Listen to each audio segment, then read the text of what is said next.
एक गांव में एक पेड़ के नीचे बहुत सी चींटी एक सुरंग बना कर रहती थी। उनकी रानी चींटी बहुत शान से रहती थी। बाकी सभी चींटियां उसका बहुत ध्यान रखती थीं। वे उसके लिए खाना लाती थीं। एक दिन रानी चींटी अपनी सुरंग के बाहर घूम रही थी। तभी उसने देखा एक छोटा बच्चा सिर पर टोपी लगाए घूम रहा था। रानी चींटी, तुम सभी चींटियों सुन लो, मुझे एक सुंदर सी टोपी चाहिए। गांव के दर्जी से पूछकर आओ, क्या वो मेरे लिए टोपी बना देगा। कुछ चिंटियां दर्जी से पूछने जाती हैं। दर्जी, बना दूंगा, लेकिन अपनी रानी चींटी के सर का नाप लेकर आओ। चिंटियां वापस आकर रानी चींटी को सारी बात बताती हैं।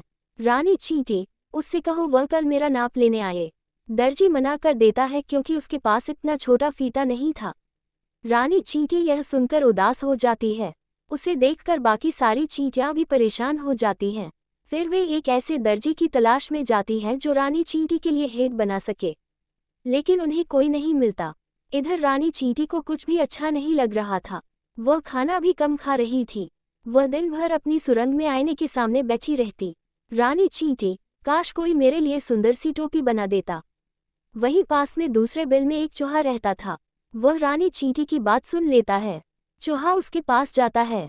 चूहा, बहन चिंता मत करो, मेरी पत्नी तुम्हारे लिए टोपी बना देगी। ये सुनकर रानी चींटी बहुत खुश हो जाती है। इधर चूहा अपनी चूहिया से इस बारे में बात करता है। चूहिया अपनी पूंछ से रानी चींटी के सार का नाप ले लेती है और फिर एक सुंदर सी टोपी बनाकर दे देती है। रानी चींटी उस टोपी को देखकर बहुत खुश होती है। उसे देखकर सभी चींटियां खुश हो जाती हैं। रानी चींटी, आप दोनों ने मेरी इच्छा पूरी की। अगर मैं आपके कोई काम आ सकूं तो मेरी सारी चींटियां आपकी सेवा में हाजिर हैं। चूहा, नहीं बहन, हमने ये सब अपनी मर्जी से किया है।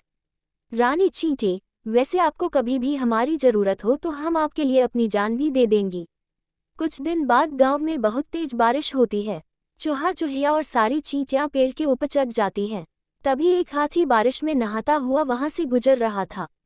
चूहा उसे देखकर हंसने लगा। उस हाथी को लगा ये मेरी मजाक उड़ा रहा है। उसने पेड़ में जोरदार टक्कर मारी जिससे चूहा और चूहिया नीचे गिर गए। दूर से चींटियां ये सब देख रही थीं। हाथी जैसे ही अपने पैरों के नीचे उन्हें कुचलने के लिए आगे बढ़ा। कुछ चींटियां हाथी की सूंड में घुस गईं और इधर उधर काटने लगीं। हाथी सब भूलकर सूंड को इधर उधर हिलाने लगा। इसी बीच मौका पाकर चूहा और चूहिया वहां से भाग जाते हैं और छिपकर उसी पेड़ पर बैठ जाते हैं। हाथी की सूंड में से चींटियां निकलकर जल्दी से पेड़ पर चढ़ जाती हैं।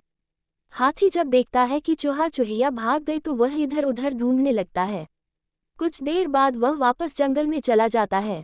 चूहा, आपका बहुत धन्यवाद, अगर आप हमारी मदद नहीं करती तो हम दोनों आज मर चुके होते। रानी चींटी, आपने भी तो मेरे लिए बहुत कुछ किया है। इस तरह चूहा, चूहिया और चींटियां मिलकर रहने लगते हैं। शिक्षा, बिना स्वार्थ के किया गया उपकार कभी व्यर्थ नहीं जाता। चाहे हम कितने भी छोटे या बड़े हों, एक दूसरे की मदद करके हम दुनिया को एक बेहतर जगह बना सकते हैं।